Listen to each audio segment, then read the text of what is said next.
نصرالله عزیزی، شهید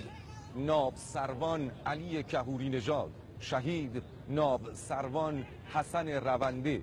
و شهید دریادار محمد ابراهیم همتی و شهید ناب سروان حمید قهرمانی و دهها شهید و صدها شهید سرفراز دیگر که در حراست و حفاظت و پاسداری از آبها و مرزهای دریایی کشور عزیزمان ایران عاشقانه بر قلب دشمن تاختند و این آرامش و امنیت را به همه ما هدیه دادند. یاد و خاطره همه شهیدان سرفراز را گرامی می‌داریم.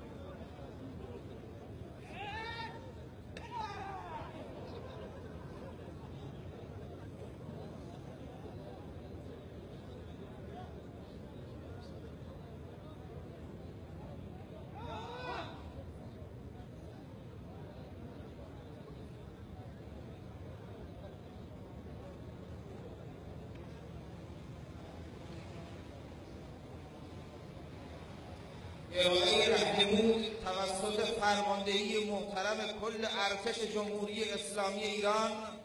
امیر سرلشکر صالحی